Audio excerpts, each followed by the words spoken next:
since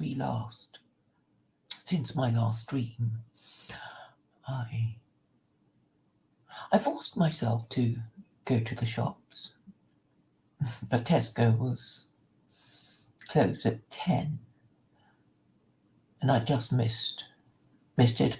There wasn't anything particular I wanted to buy. Um, I can always pop out and get more milk tomorrow, and I do have enough for cereal tomorrow if that's what I want to have. But I suppose it was good to soak up the atmosphere of general drunkenness, busy people on the phone. But yes, a lot of drunkenness and noisy neighbours, children's parties, adults standing outside, smoking and talking.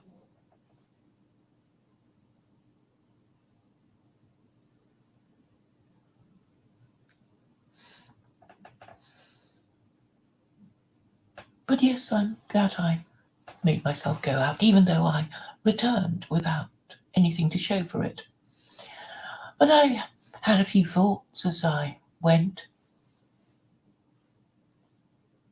and I think it's important to have thoughts, particularly about what I was going to say to you, that I hoped would be profound and significant. I don't know why you think, Ran Fan, that it wouldn't be New Year for non-Western people. The Japanese use the same Gregorian calendar, and so do the Chinese.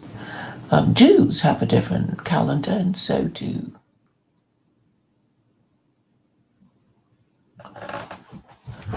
Muslims. Let me just check about the Chinese calendar. I seem to remember from childhood that there was a different calendar, and I think it's still. I don't know what year Chinese think it is now. I think what they have is a lunar calendar with an extra month.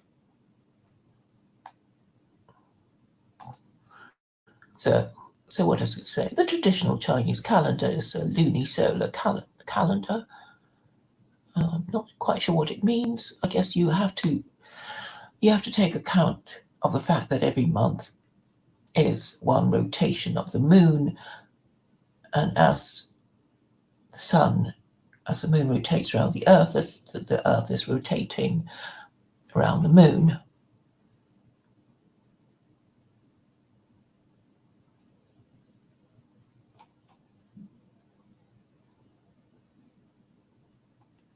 But I don't know what year the Chinese think it is. I know that the Jews think it's 5782, and the Muslims think it's 414.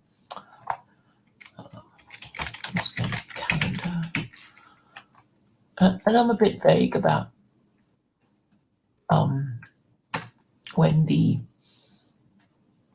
Gregorian calendar was substituted for the Julian calendar. So, if you're Muslim, you would think this year is 1443.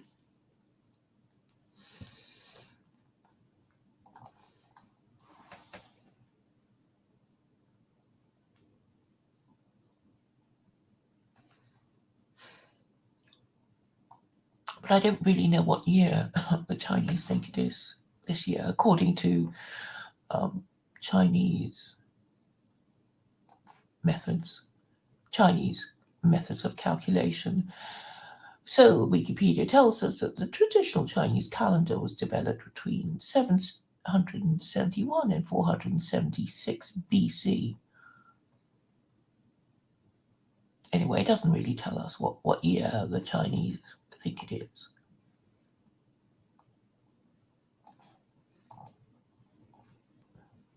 Gosh, a few people and a few new people. Hello, hello.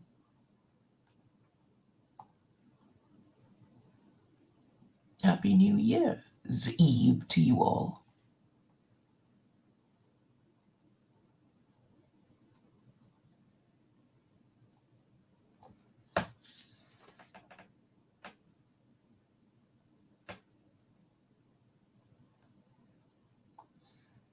All right, I'll have a look at your account and unban a few people.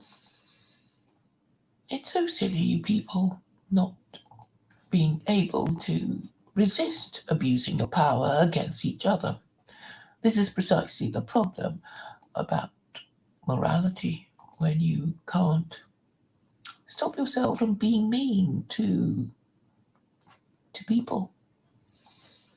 Because obviously this causes problems. You won't get on with each other, and then you'll fight each other, and your enemies will obviously exploit your divisions. So that is the reason for, the nice parts of religion. We have to be kind and charitable and generous and forgiving and, that kind of thing. But obviously it serves a social purpose. Now, I can probably ramble on for a while about so many things. But I wanted to talk about the things that I thought about as I went to the shops and back again empty-handed. I've just finished Barbara Pynn's, the second of my Christmas presents, and they're both novels by Barbara Pynn, who is really a wonderful writer. I'd known about this before, but one is reminded again of how well she writes and how she makes ordinary things really quite funny and poignant. It is said that she didn't enjoy a successful life. Other than that of being a writer, she was born in 1913 and she died in 1980. And this book that I have read, that I have just finished, I should check if it's her last book, because we know that she died of breast cancer in 1980. So I was wondering if it was her last book, in fact.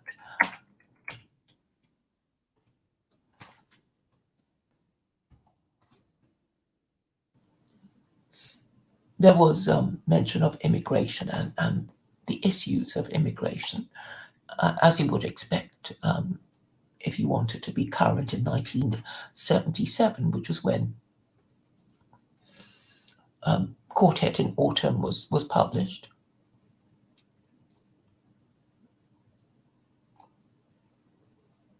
But actually, she wrote a few more books. So she had published in 1978, The Sweet Dove Died. I haven't read that one. A Few Green Leaves, she was published in 1980, and a few books afterwards. In fact, 4 books were published posthumously. So she did come back into fashion after she had died.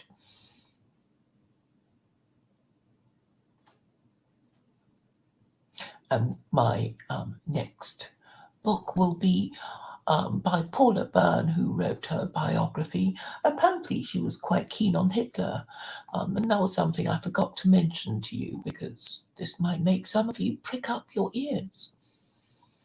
There's an article in the Daily Mail about her being keen on Hitler. But I think a lot of people were in those days. He seemed to be doing well. People could be sympathetic to what the Germans must have gone through with the Wall Street crash and hyperinflation and the things that people don't really consider when it's not their problem. I was thinking today too that what would be nice is in every age, or perhaps in every decade, or perhaps even every year, that we have people bemoaning the loss of, something or other.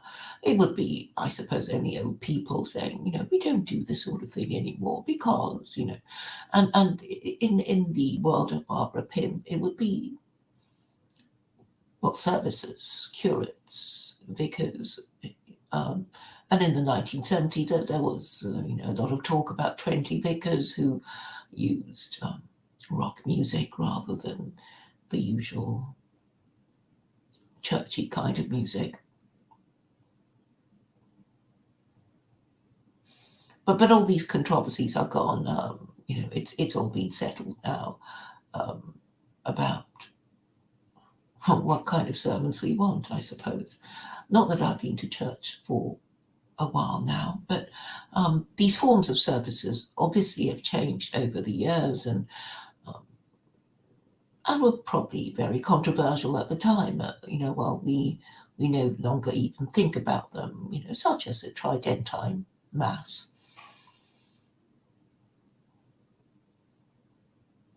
Because all these changes in ritual were profoundly significant for people who took them seriously.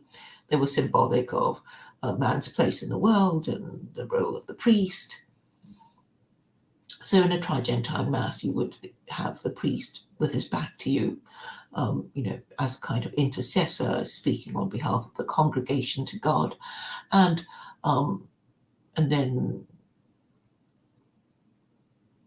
the time when the priest would be facing the congregation would be, well, I guess for, it would be more, it's showtime, folks, and I'm going to entertain you with God and music and sound and light and that kind of thing. So it was a different role that the priest played when the Catholic Church had finished with the Tridentine Mass. I don't think this is something Barbara Pym talks about, but I was just mentioning that as an example of how controversial these rituals could be. I never really thought about it. I mean, people don't get excited about religion in the same way that Western people do about their Christianity, but then Christianity is such a schismatic religion. And I suppose, on one extreme, you take it really seriously and kill people about it. You kill your fellow Christians about it, or you reject the whole thing completely.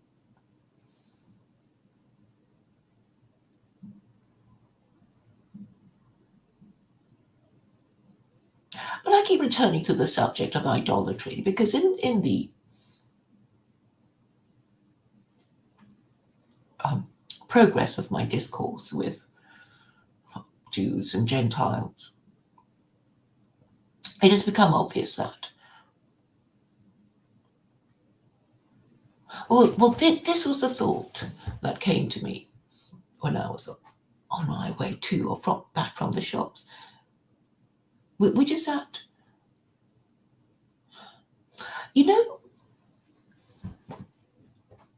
when people used to say, oh, these Muslims, they're just so apathetic. All they do is say, God willing, inshallah, and they don't do anything to help themselves. They just basically loll about and, they don't even, do what they're supposed to do. While Christians, have this idea of God doesn't help. God only helps those who help themselves. And I don't think this was typical of Christians or throughout the ages. I think the Protestant work ethic was the kind of religion that would be more proactive in the sense that they would, I suppose, Protestants being a fairly new religion compared to Catholicism would feel it had more to prove, and so that was why it was equated with the work ethic. But all these forces in Protestantism would well, run out of steam by now, because now you've got the welfare state, and certainly you don't have the work ethic anymore. But when Protestantism was new and it felt it had to prove something, it would do it by working harder than the Catholics. So even with the same religion, people would have really quite different interpretations of it.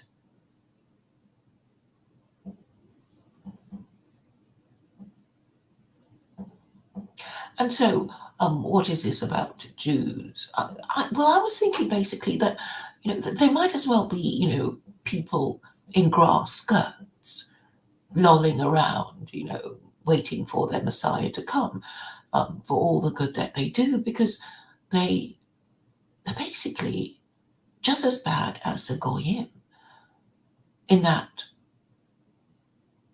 they expect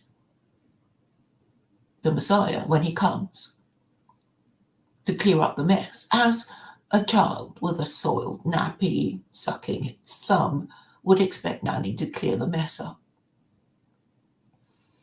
To the extent that they won't answer the questions that I want answered, because I suppose they have a sense that if they did engage with me on these questions, they would be eventually admitting their omission to teach properly the Noahide laws. And perhaps I have talked about it enough for them, or enough people to have a sense of, where I'm going on this theme. It is certainly ironic that I of all people, and I'm not even religious, but what I can't stand is, like, you think, well, you're supposed to believe all this, so, why don't you act according to the logic of your beliefs? If you really believe in God, if you really believe you're God's chosen people, well, isn't the obvious question, why did God choose you? And if he did indeed choose you, what did he choose you to do? And since you lot go on about suffering, and you are supposed to think that all good and evil come from God, and because of that, then anti-Semitism must be a creation of God, obviously to punish Jews for the sin of disobeying God's laws. And we also know that because in Deuteronomy 28, Jews are, well, basically cursed for disobedience to God. And it's quite a long list of curses, and nobody would like to be cursed like that. And I only discovered this not because I was reading the Bible, but because I was in a synagogue on Open London Day some years ago, probably in the last 15 years, probably. And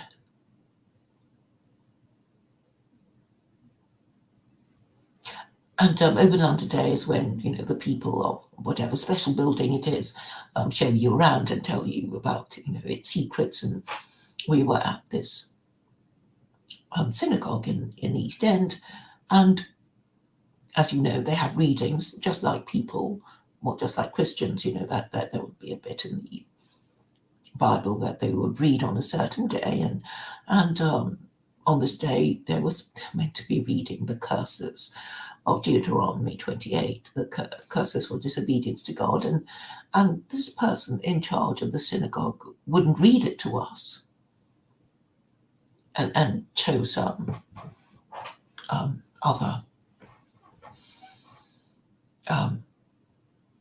less frightening verses to read. And this annoyed me, and I consulted a rabbi Facebook friend of mine, and he told me what it was. He said, well, you just tell me what day it was, and I'll tell you what portion, what the parasha was, what the Torah portion was that was supposed to have been read. Now, it's obvious that, this Jew who was in charge of showing us around was taking the trigger warning approach, thinking, oh, these Gentiles, they'll be upset if they read that sort of thing. They might be triggered and they might all become hysterical and fall on the floor, and I don't know. But he was quite certain he wasn't going to read it to us, and I thought, well, but these Christians with their Judeo-Christian heritage, I mean, it's part of their book too. The Old Testament and the New Testament are, amalgamated in this they call the Christian Bible. So, it's not like there's something they're not supposed to have read or even know about. But anyway, that didn't happen.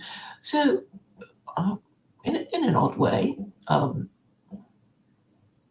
Jews seem to kind of, take on a protective role, about the Bible, about their Torah, thinking, oh, it's a bit much to expect these, weak, feeble-minded, easily frightened Gentiles to even read Deuteronomy 28, because they'll just get, upset and frightened and triggered and maybe suffer from PTSD or something.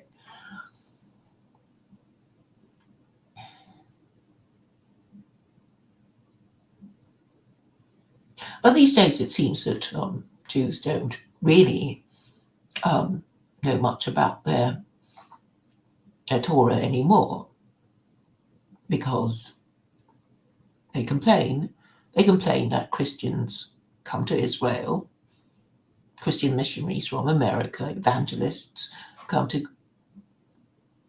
Israel to convert Jews to Christianity, which I just find so shocking. Shocking because, that they dare to do such a thing, and also shocking that Jews would even think of it and would be so easily converted. I mean, it's not just, Jews who don't really know about their own tradition, but they would be Orthodox Jews, and these Christian missionaries do take a lot of trouble to use the method of crypsis, so they would, dress like Orthodox Jews and learn Hebrew and insert themselves into the Orthodox community, and then get their children to convert the children of Orthodox Jews to Christianity, and it seems to work. And I am myself aghast at it. Because I'd assumed that, Jews would say, well, anybody who thinks Jesus is alive, obviously thinks he's divine, and if they think he's divine, they are idolaters. And if they're idolaters, they're Christians, and, Christians are idolaters, and they worship a Jew who was convicted of blasphemy. So you keep away from these people if you want to, protect your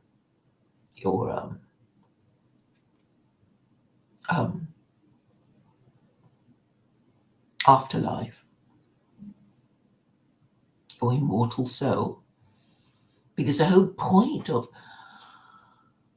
the Ten Commandments is its prohibition against idolatry and blasphemy. And, I just thought this would be clear to Christians, because they're supposed to know about the Ten Commandments, because I've been to a few churches and a few of them do have the Ten Commandments, carved onto, carved in stone in the interiors of churches. I've seen that, the whole Nicene Creed and the Ten Commandments, and but it's curious that they don't seem to register. It's like, well, don't you notice the idolatry, idols of Mary, idols of Jesus? And it's like, oh yes, now that you mention it, and then they change the subject. But recently, when I attended a carol service before Christmas, I was actually talking to this pastor, and it wasn't me who brought it up. I mean, of course, I'm always game for a theological discussion or two. But he actually said,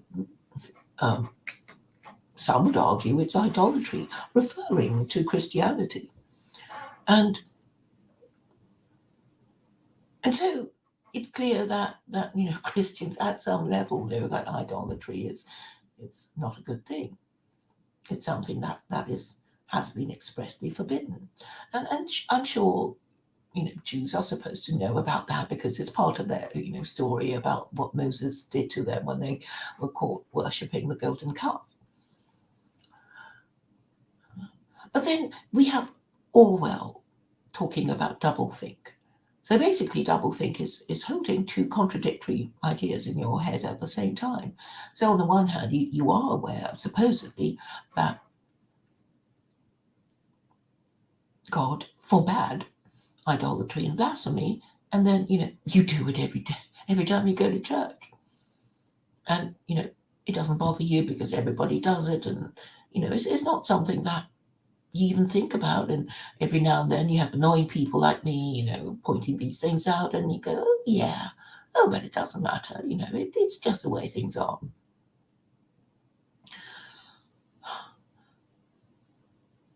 And why then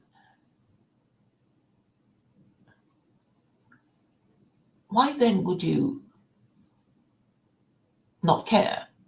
I mean, really, if you did believe in God and you knew he forbade idolatry and blasphemy, then you have to expect that he's going to punish it, right? Unless you don't believe in it, unless you don't believe in God. And then it seems that most people don't. Even the people who claim to be Jews and Muslims and Christians, they don't really believe in God because they're not that bothered about idolatry. And it's ironic that I, of all people, particularly as I'm an agnostic, I'm the one jumping up and down and saying, well, don't you care that it's idolatry and blasphemy? Because, it's not a good idea. Because, obviously, if God if he exists and has taken the trouble to forbid it, then he's obviously going to punish you. But you're not bothered. So I guess that means you don't really believe in God. Why would you pretend to believe in God when you don't? Because it just makes you morally superior to others, I suppose. So Jews can feel morally superior to Christians, and Christians can feel morally superior to anybody who doesn't believe in God. And Muslims can feel morally superior to Christians, and that's it. So we're kind of we go into our little tribal theological groups and feel superior to each other because we think that our beliefs are correct while the others have incorrect beliefs.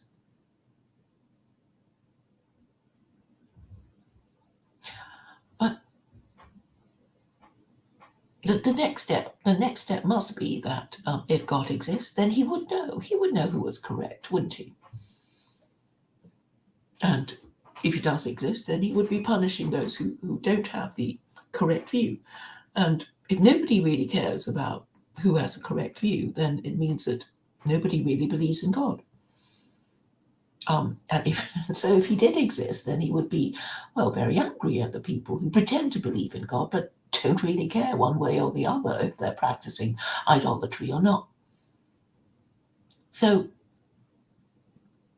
it does suggest to me that we will be punished more severely, particularly those who pretend to believe in God, or who are just saying, oh, well, we don't really want to answer your awkward questions, Claire. When the Messiah comes, it'll all be sorted, but don't you be bothering us now with your awkward questions.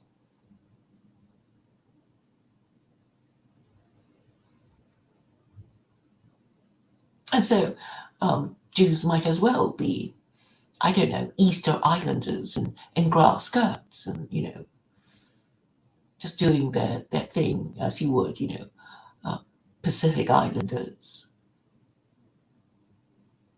for all the good that they do, because they don't seem to care that that if things are, bad and getting worse and lockdown and vaccines and, you know, um, you would have thought that they'd be able to make the connections like, oh, well, things are getting worse because God is punishing us. And, we believe in that sort of thing because we're the people who are supposed to believe in it. But they don't make the connection. They don't say, oh, things are bad because God is punishing us. They just say, oh, it's vaccines. It's I don't know. Well, they think just like Gentiles. Well, I'm the one saying, well, if God exists, he would be angry because, the people are disobeying his laws left, right, and centre. And the people who claim to believe in him only claim to believe in him and don't believe in him at all because they can't even be bothered to argue with each other whose version is correct. I suppose they kind of do a little bit at Speaker's Corner because you have Christians and Muslims arguing with each other. But as for the rest of the world, I don't think anybody really cares. So if God is indeed omniscient, then he would know the terrible state of disbelief in even the people who claim to believe in God, and for this reason is more likely to punish us more severely. So this is something I find very strange because I am in this ironic position of proposing theocracy and finding that people aren't really interested in putting two and two together and forming the correct conclusion in order to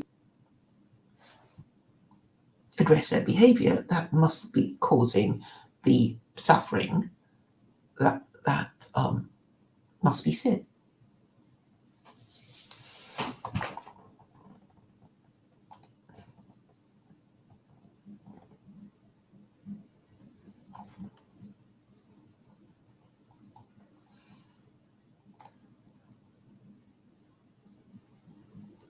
Most effective therapies have unpleasant side effects. Was I talking about therapy? Western degeneracy requires strong medicine. Well, yes, but it requires secular Quranism, I think.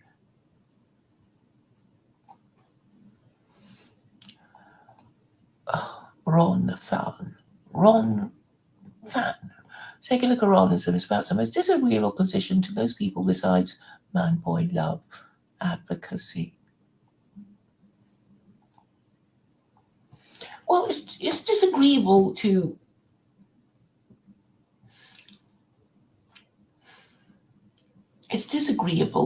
atheists, obviously, to liberals, to the sexually liberated, because it requires us to, end our culture of extramarital sex. When most people are just, sex addicted nuts, right? And unmarried parents and products of the loins of unmarried parents. So that would explain the aversion to this idea.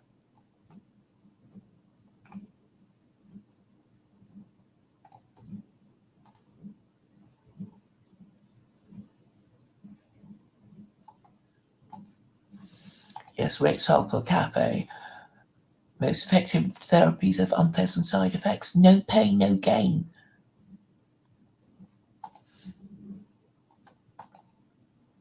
Westerners are now too degenerate to build the big new civilization the elites have in mind. Well, that is the thing. It's so annoying. It's like nothing makes sense. Even if you want to have a conspiracy theory, like, oh yes, they want to get rid of us and they're injecting us with things and we will die in 3 years' time when they want us to die or whatever. The idea is that why would the elites even trust the technocrats? I mean, can't they work out, as I have worked out, that if you trust in the technocrats to, run their driverless trains and driverless cars and, have everything done by AI, don't you think those people, that the technocrats, are going to really, really exploit the non-technocrats? And then you'll have a political class fighting each other, right? Because the people with the knowledge to make the AI run will often be upping their price for making everything run. So they'll be saying, well, if you don't, I don't know, we'll just close down the internet and then you all die, or whatever. I mean, can't they just sort of see that this is the obvious thing for the technocrats to do? Say, well, we just won't do this thing that you're reliant on. We'll close you down, Google. We'll close you down, you know, bank or whatever. So this possibility doesn't seem to have occurred to the evil elite who are apparently supposed to run the world. So I'm more inclined to think that they are suffering from amnesia or dementia, than having some cunning evil plan to get rid of us. It's like they don't know what they're doing either, and they're stupid, and they can't even predict what's going to happen when they do their crazy things. It's not even going to work for them. Forget us. I know they don't care about us. So my solution, remains the most sensible one, in that all I want is for the right people to be in charge, and for their morals to be regulated. And for their morals to be regulated, the rules have to be clear and written down and accessible to all of us. And I just don't see what the problem is. I mean, yes, you can say, I mean, what are the people who are rejecting my solution saying? Are they saying, oh, don't worry, Claire, we'll just keep voting and we'll eventually find the government we want? So they're not even thinking that. Now, I haven't been watching Millennial, but has anybody come up with a good idea about, how to fix things, where we're going? I don't think so.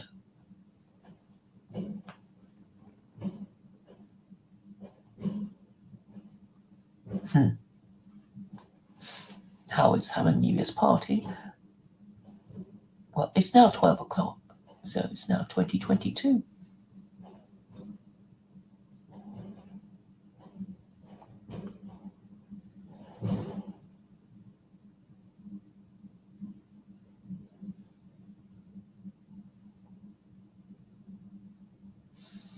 Were you people watching a while ago? Well, I heard a lot of, drunken people. I didn't really want to be there at all.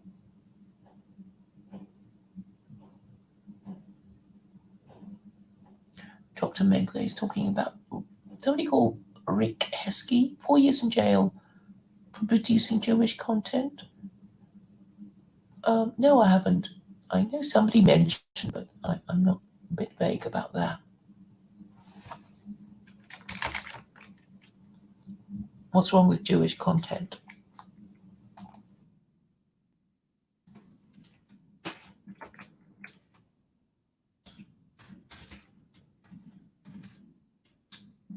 Oh yes, did I? Oh yes, I told you about Barbara Pym having speeches of what was it, delivered to her or something? Let me find the Daily Mail article. I will be going. I will be mentioning the Germans in the 30s.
So apparently she had a fixation on Nazi Germany, which she first visited in 1934 on a National Union of Students trip to Cologne. She taught herself German and returned to the country many times, relishing the fairy tale castles and mountain scenery. So she really liked Germany. But I like Germany too, and I like Germans. Paula Byrne, her biographer, takes care to tell us Penn was clearly oblivious to any political undercurrents, even though she wore a swastika lapel badge, received copies of Hitler's speeches in the post, subscribed to a weekly German newspaper, and sang German folk songs. She said she liked kissing German men. How seriously and sensuously they kiss.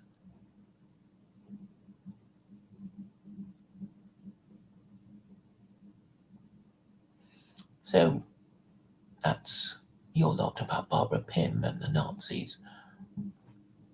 So who is Richard Hesketh?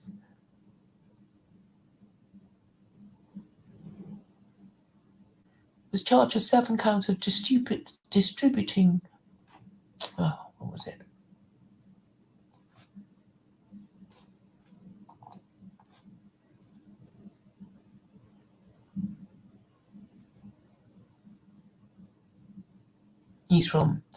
Hesketh is from Greater Manchester, sentenced to 4 years in jail after pleading guilty to stirring up racial hatred by posting a series of viciously anti-Semitic homemade videos on BitChute. Okay. So I don't know what he said. Okay, he says he doesn't like Jews. He says rude things about Jews. He's got 7 years, did you say? 7 years, huh?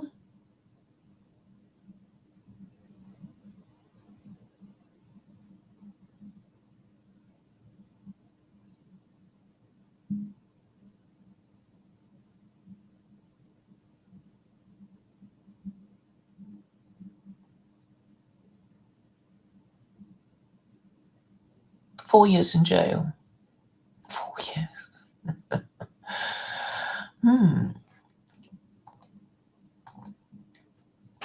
Yes, on the question of people going to jail for their views,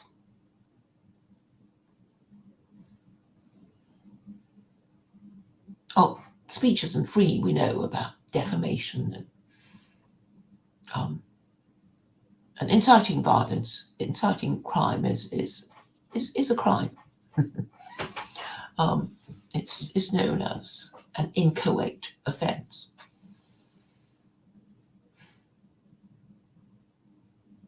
And so one has to consider whether it is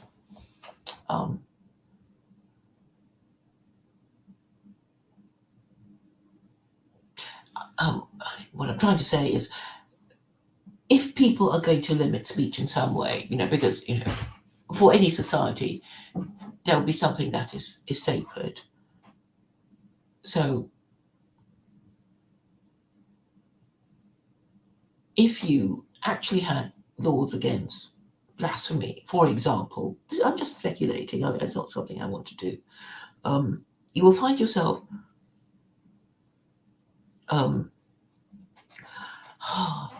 what am I trying to say? Supposing you had to have restrictions for blasphemy or heresy of some kind or other, why not have it for the hypothetical supreme authority instead of Jews, I guess, instead of women or whatever group that you can't talk about. I mean, wouldn't it make sense? I mean, if you're going to have your speech restricted, if you did have it restricted about saying rude things about God, but it means you can say rude things about other people, would it be the price worth paying? I guess that's what I'm really trying to say. Maybe it's kind of law of logic that people are just going to, have certain things that are sacred, and obviously you want to have the right kind of religion where the right kind of thing is settled.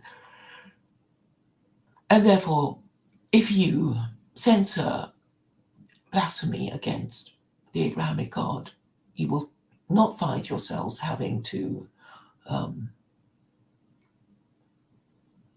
be put in jail for 4 years for insulting mortal and fallible Jews, is, I guess, what I was trying to say.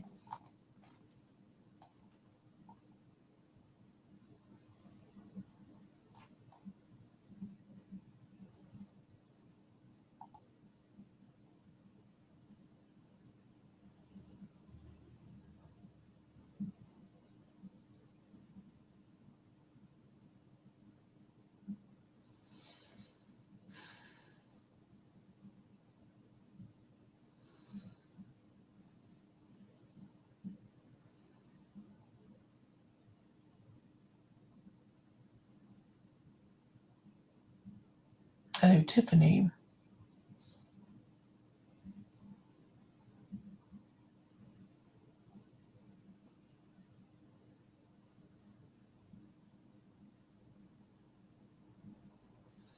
Yes, yes. Oh, Tiffany knows. Tiffany knows the curses for disobedience. The Lord will strike you with wasting disease, with fever and inflammation, with scorching heat and drought, with blight and mildew, which will plague you until you perish.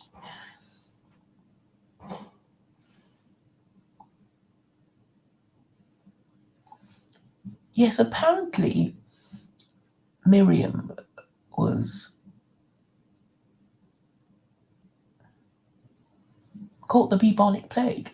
I think that was it, wasn't it? But she recovered.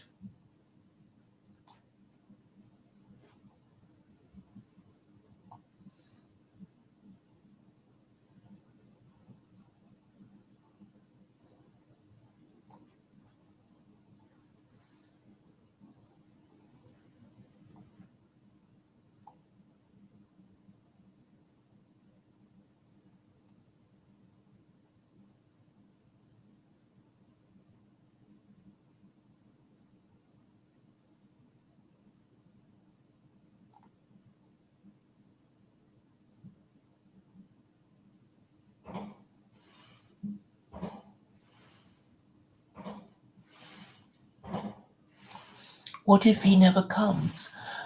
Asked Tiffany. What if the Messiah never comes? I mean, this is actually the discussion I was having with this Jew, saying, look,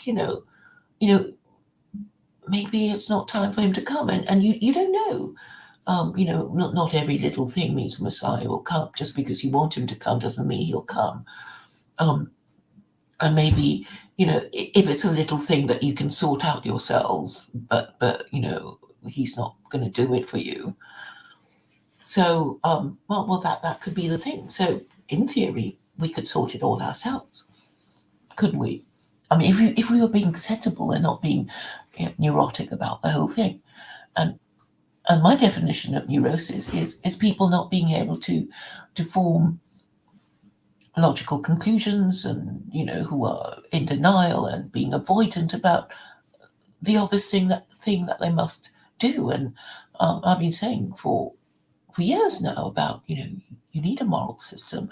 You need a moral system to base your laws on. It's not enough that you have laws, because if your laws keep changing and being changed by your corrupt and incompetent politicians, then you won't respect the law, and you will, well, you just wouldn't even want to follow the law, and you would break the law if you thought you could get away with it. And what you want is for people to feel bad about breaking the rules.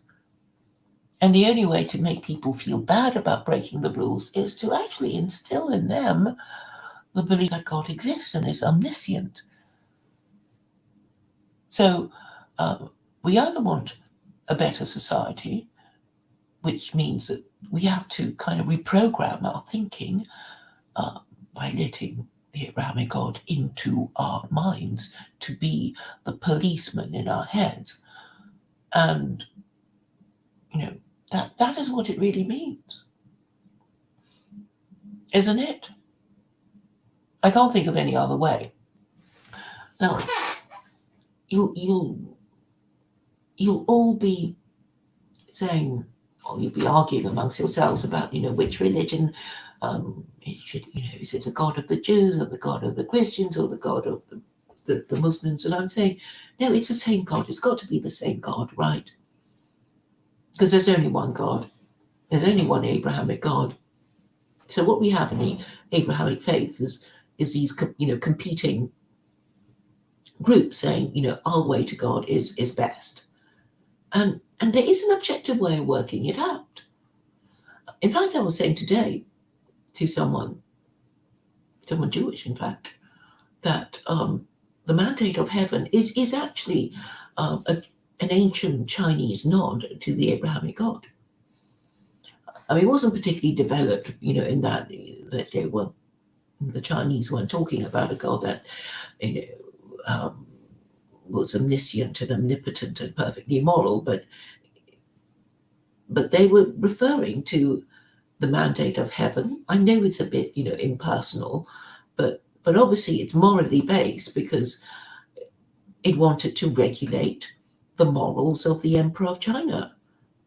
So, saying like, you watch it, Emperor of China. If you misgovern your kingdom, you're going to pay through pestilence, famine, natural disaster, rebellion, invasion, or revolution. So watch it, mate. Don't get too above yourself and think you can get away with murder because one of these days the shit is going to hit the fan, and then somebody will replace you, and then that person who replaces you, bad Emperor of China, will be presumed to have the mandate of heaven until he loses it too. So this neat little idea, at least infused in these emperors, the idea that they should at least try to govern their country better.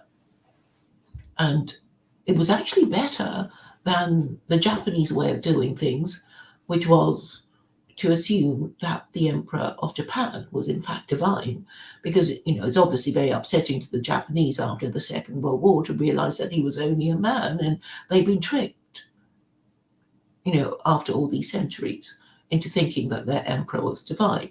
But anyway, at least for the Chinese, they never thought their emperor was divine. They just thought he had something similar to the divine right of the divine right to rule, which is propped up by Christianity. And I was explaining to you earlier that was really the deal between the Catholic Church and the monarchs of Europe.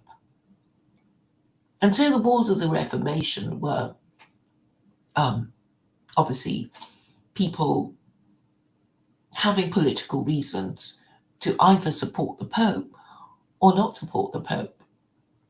And so we see the tendency of Europeans to move away from the Pope as their civilization developed, and they felt confident enough to think, well, we can read now, we're not the illiterate barbarians that our forefathers were. We can read, we're most of us literate now, and we don't see why, we should listen to the Pope.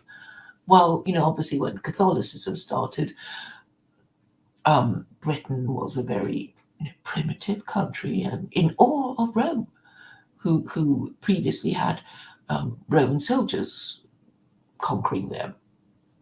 So there would be a certain awe of Rome that they would feel until they themselves became civilized enough to think, well, we're just as good as the Pope now, and the Pope can't tell us what to do because we don't accept his authority as the vicar of Rome, as God's representative on earth, because we know he's a mortal and fallible man with his own corrupt agenda. And we reject that. So basically, when Protestantism came, it was even inevitable that we would move towards democracy. So after the different European monarchs declared independence from the Pope by establishing their own national church, eventually people within it were saying, well, it's all very well having the Church of England, but we don't agree. We don't agree with the way the government governs and runs the church. We want our own church, and we Presbyterians want to run our church in our own way. And we don't want the Church of England telling us what to do, because we know what a corrupt bunch of people they are. And we want our own rituals and our own kind of worship, and we don't want your Anglican nonsense. So people eventually got their their different ideas about how to be Christian, and then they took their fight to the New World, and we know that the Quakers and the Puritans were fighting each other there. So this idea of white Christian people always getting along with each other is well, ridiculous and inaccurate, isn't it? And I think we all know that the wars of the Reformation were very unpleasant indeed, and involving civil wars and people being burnt at the stake, and all sorts of unpleasant things. Salem witch trials are an example from the New World. So basically, the real purpose of Christianity was to prop up the monarchs of Europe, until eventually monarchy itself became undermined by the republicanism of the American and the French Republic, and then the Russian Republic, and this whole idea of republicanism has swept the world, because we know the China's now a republic, and it would make sense, because obviously when you had fewer people and smaller nations, a king would be okay, but when you have a more complicated society, then obviously limiting the next leader to the male relations of the current male leader is not going to be a big enough pool of political talent. And if you have a very small pool of political talent, then you'll have a bunch of very untalented and very corrupt people who will run your country into the buffers, as they discovered in China. And it didn't help that all these emperors of China with their harems, and the caliphs. Well, the Ottoman emperor had his harem too, didn't he? And the Mughal emperor. And it was very, very difficult in that, while you may have lots of sons to succeed you, the fact is that they will, feel they have to kill each other in order to secure their throne. So it became a very unpleasant business, and eventually they destroyed themselves through war and civil war, and then you had a more orderly way of finding the next leader, which is and a really good example of this is how the Chinese Communist Party does that. So we know about the Politburo, Standing Committee, the Central Committee, and I think the Politburo is always the 7 or 9 member group of the, which is where the next leader of the Chinese Communist Party chooses itself, is chosen from. So we know that if Xi Jinping should fall under a bus, the next leader will come from this 7-member group in the party, and it will be really very smooth. Unlike what would happen if anything happened to Boris Johnson or Biden. Okay, well, for America, yes, it'll be Kamala Harris. Have fun, Americans. Yeah, you'll have Kamala Harris as your president. You'll be so happy, won't you?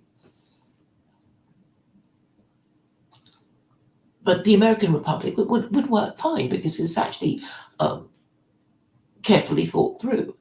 In that the idea of the vice president that he's a heartbeat away from being the next American president. Well, in the UK, deputy prime minister, it doesn't even mean anything. It doesn't mean that the person who is deputy prime minister will in fact become prime minister. It's a meaningless title. So the system in the UK is actually really opaque, and nobody really understands rules because, if you have a conservative government, then its rules of succession will be quite different to the one in the Labour Party, and this is actually crazy, and obviously, if you're going for maximum orderliness of succession, you would have to go for the Soviet model, which is now the Chinese model, because the Chinese copycatted theirs from the Soviet Union. So now we have to consider why China managed to remain communist while the Russians didn't. And here we have interesting comparisons to be made of what's wrong with the Russian character. Why couldn't they stick with communism? Why did the Chinese, what about China made them stick to communism better? And these are interesting questions for historians and social scientists to discuss. My own little theory is that the Russians, being white, were easily bamboozled by the white Americans who said, you should be like us and have a liberal democracy. And the Russians just agreed because maybe they were desperate, maybe they were dumb. But the Chinese just said, no, we're not like you. We're not going to do things your way. Your way might not work for us because we're such a different, we're a different race and we have a different history and we have to tread carefully and, we're not like you, so don't expect us. And it worked for them. Well, for the Russians, maybe their similarity in appearance to the Americans made them more susceptible to the enticements of democracy. So, and I'm not saying that the people should never be consulted. It should always be done in an orderly way. The Quran has the concept of shura, which is consultation. So there's nothing un-Islamic about the occasional Swiss referendum, is there? No, there isn't. So you can mix and match a whole number of things that would make everybody feel like they'd all been consulted and that their views weren't just completely ignored. And I think we should move forward with secular Quranism. If only the people. The right people would do their duty. Unfortunately, even Jews these days are, it is doubtful that they really believe in God. They're just pretending to because they don't care that they haven't taught the Noahide laws for 2,000 years of Christian history, and that they don't want to draw attention to the fact that they haven't been teaching the Noahide laws, and the Muslims, well, they're not exactly doing what they're supposed to be doing.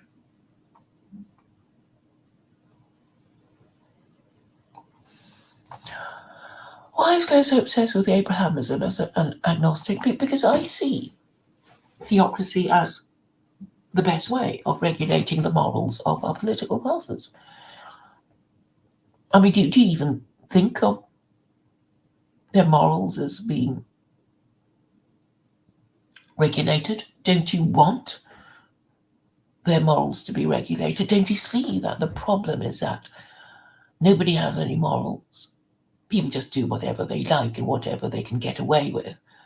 And if this carries on for much longer, you won't be living in an advanced civilization for much longer.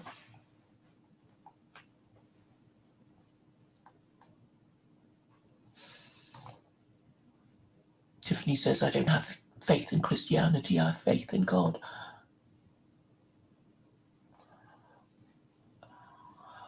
One of the questions that I feel I have to answer, I think I have, I don't know if I have, I say so many things again and again, and then I still find years later that people don't even understand what I'm trying to say, or they've forgotten, or they never heard.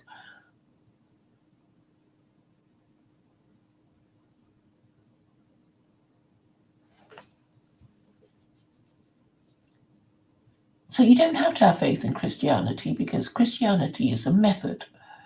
And if you have faith in God, it does simplify things a lot. Because I've explained to you, how belief in God helps us correct ourselves more easily. Because, once we accept there is accept that there is a God above us, we will be assuming a proper attitude of humility and be more easily corrected on many things. And also the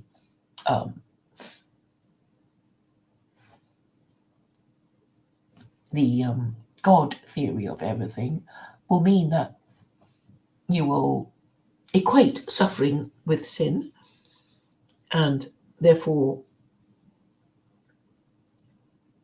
try to stop yourself from suffering further by going through the list of God's laws that you might have broken and correct yourself in that way. So it's a very, efficient way of correcting yourself, because, whenever anything goes wrong in your society, it would be because you're not following the 7 Noahide laws.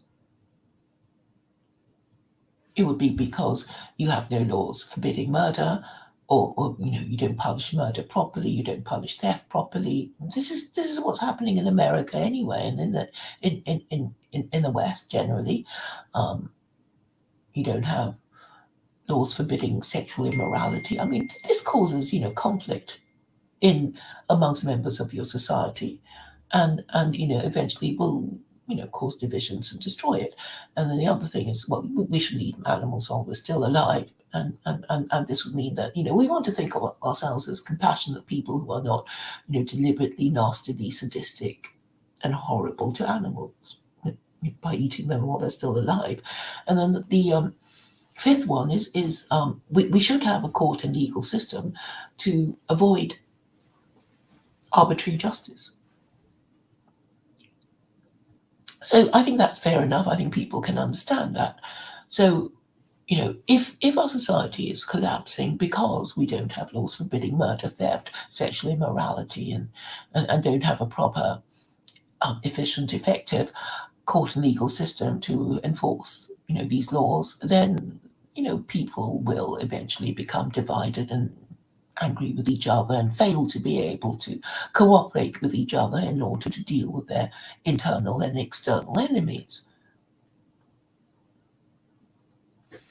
And I think earlier I was talking about the three supremes in the Chinese constitution, and I was saying to you that there's an inherent contradiction there, because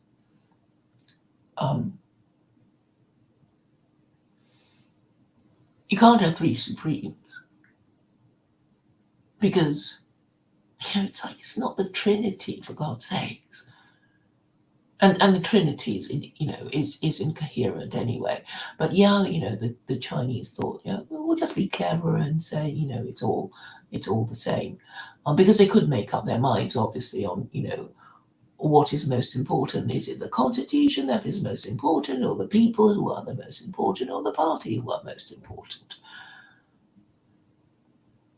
And then, because they're atheists, that is a problem. So they thought, oh, we'll just say we're all equal, and maybe people won't just whinge about it.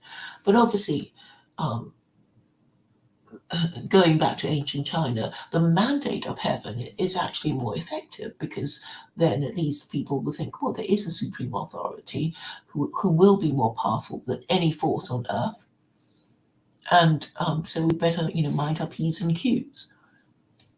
But because of the avowedly atheist nature of Marxism, they can't even talk about a hypothetical supreme authority, and that's why they were forced to come up with this unholy trinity of the three supremes, and I think eventually that will break down. So I'm obviously recommending secular Quranism for China with Chinese characteristics, and obviously if it were ever adopted, all these different countries would have their own particular way of interpreting the principles of the Quran. And I think that would be great. It would and be a kind of competition to see who can interpret it best for the long-term national interest of their nation. And this would be better than having the Third World War or anything nasty like that. And we could all, put our own houses in order, um,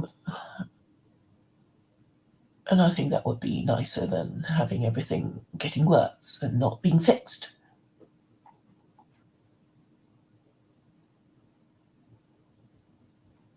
Who is Malibu?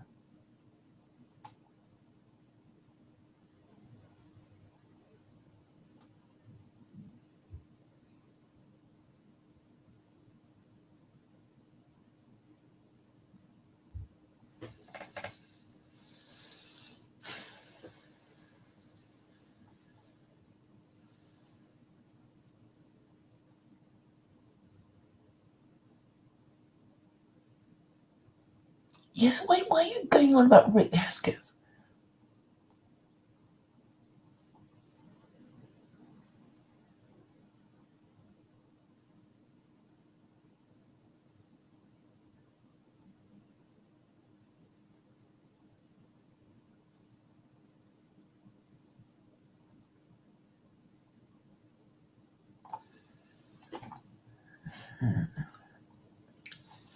I don't deny that secular Quranism is my idea, but I don't see any problem about it not being workable.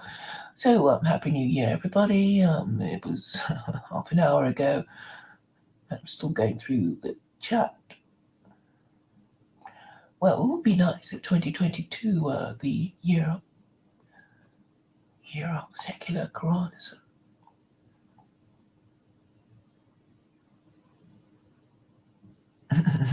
Kay is invited to Davos to help introduce the future eth- eth- ethico judicial religious framework for Europe and the. I don't need to do that. I can just do it at home.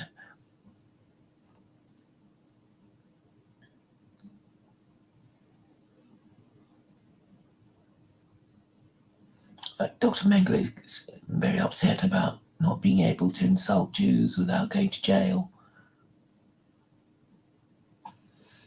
Thank you for your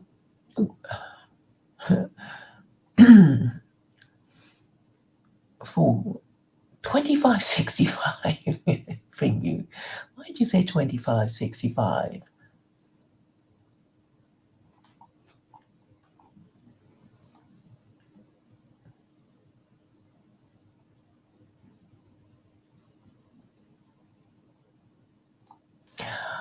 Look, Ron Fon, I already know I really know about incels, okay? I understand that, women will just go for the chads and they're going to ignore the nerds. I do know that. And that's why I say monogamy is the most stable form of society. And this means, women having to settle for less. But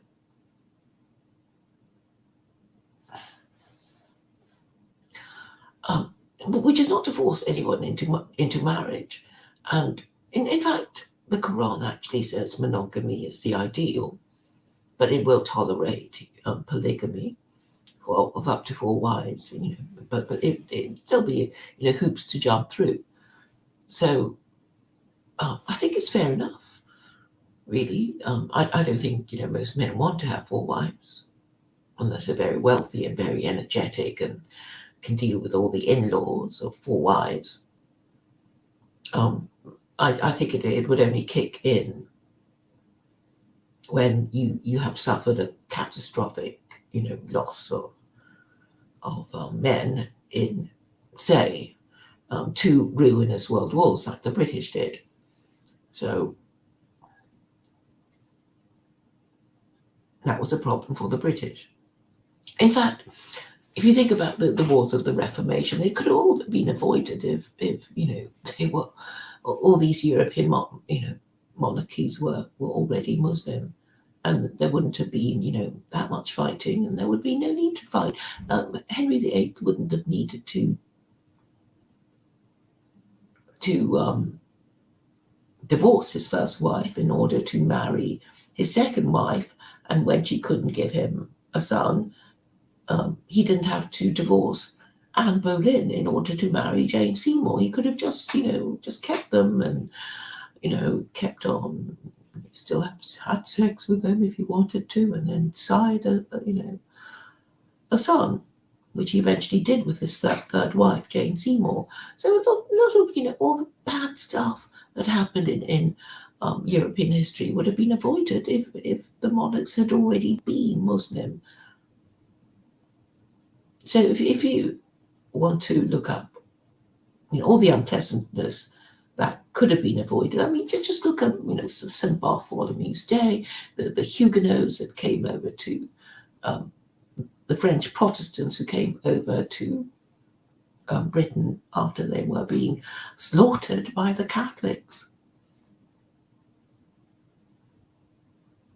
And well, it just seems a little sad, to die horribly, be burnt at the stake and be massacred in large numbers and to be treated with indifference by your descendants who say, well, what was that all about? We don't believe in all that shit.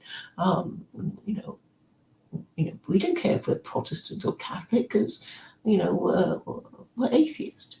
So we don't care about your suffering. We don't even begin to understand it, and we don't care to.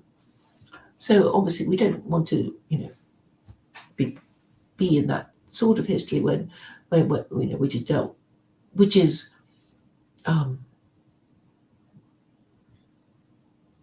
regarded with incomprehension, but which is very much a part of European history.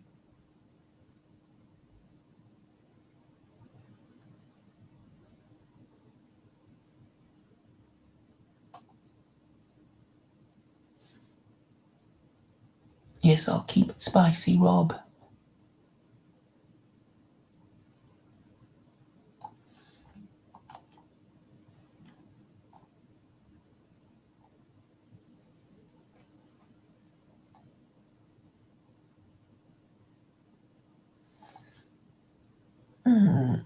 Well, I know Rob did a few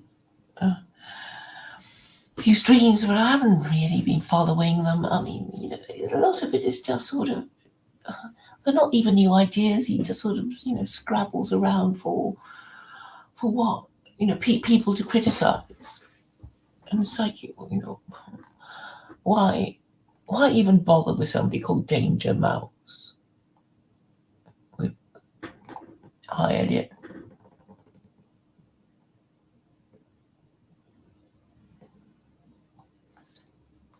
Okay. Okay, I'm nearly finished. I'm nearly at the end of the chat. I'm nearly talking for 90 minutes.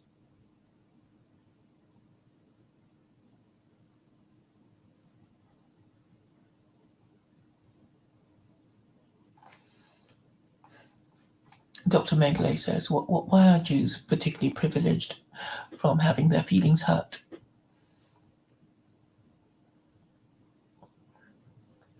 You're going to say it's like some sort of Jewish conspiracy. I actually don't. I've been trying to explain why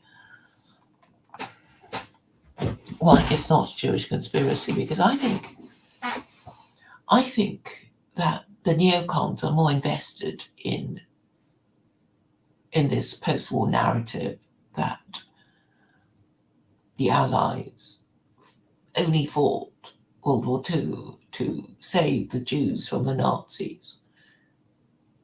Because, you see, okay, neoconservatism is American imperialism, and America was the beneficiary of the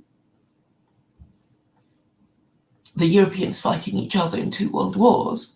And when they finished, America just owned everything, right? They owned the global empire of the British, and France eventually lost everything. We sort of know the new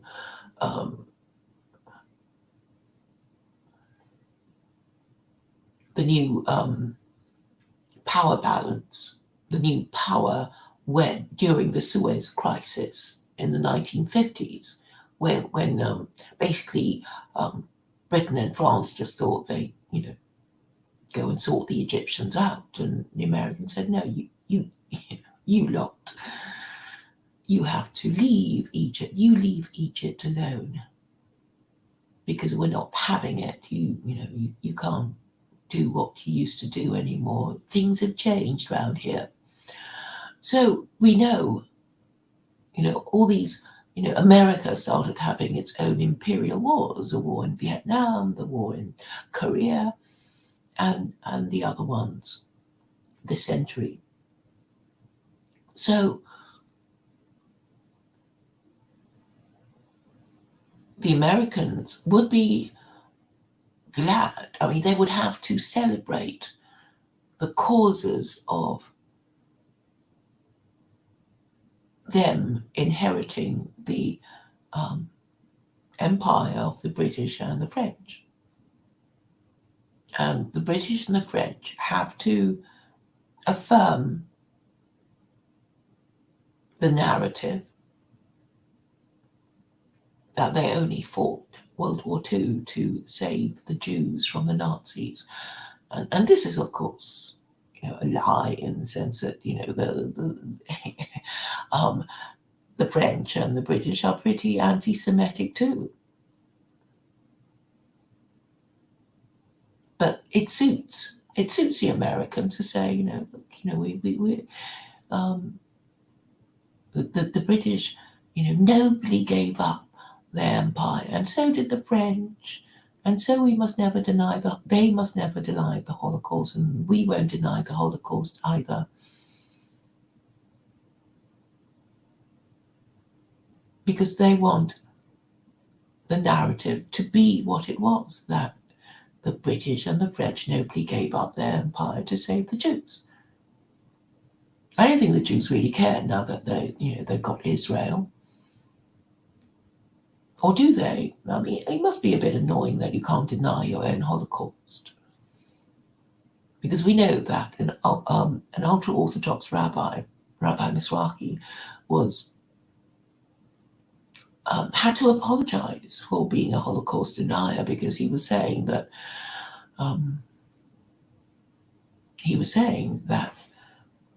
the way people classify Jewishness is wrong, because the only proper way to classify who is a Jew is if your mother is a Jew, and under the Nuremberg laws, the Germans had a wider definition of being Jewish, because you were Jewish if one of your 4 grandparents is a Jew, and that is, far too wide to be considered. I mean, to be halakhic, and therefore he basically divided the figure of 6 million by 4, making it around 1 million. And when he said that, he was immediately accused of Holocaust denial. And I know Benjamin Netanyahu also said something that brought him within the ambit of Holocaust denial. So they also, misspeak, I suppose, if you want to put it that way. But I think it's just annoying for everyone, really. It's annoying for Jews. It's annoying for Gentiles. And but it's all to do with American imperialism, and wanting a particular narrative to be the official narrative, so that people don't spread their own views about it. So I mean, that's my little theory. I don't think I'm sure people want to continue thinking it's some kind of Jewish conspiracy. But I think it's because the American Empire, and obviously the British and the French, want to somehow explain to the people who died in these ruinous world wars that it was all worthwhile in the end, when obviously it was a failure of diplomacy and a failure of European foreign policy, that the parties to World War I and World War II couldn't have done it without going to war with each other, and therefore destroying European power and making Western power move, the center of Western power, move to Washington.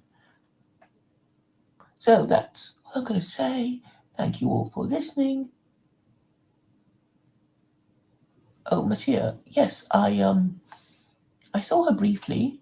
They didn't actually talk.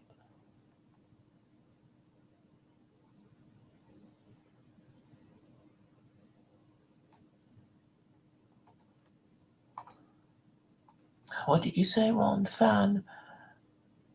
The Irish martyrs had their legs boiled off by the English to not renounce their faith. Now they are ultra-liberal atheists who celebrate gay marriage and baby genocide. Yeah. Well, I didn't know about, the wickedness of the English, but, we know what the English did to Joan of Arc. And I recently read the synopsis of George Bernard Shaw writing about St. Joan. It would be nice to see the drama of it done properly. But if you read the Wikipedia entry, you'll see, why they might have wanted her dead for political reasons. All right, I'm now getting a bit tired. Maybe I'm not making that much sense anymore. Thank you all for coming and listening, and a Happy New Year to all of you.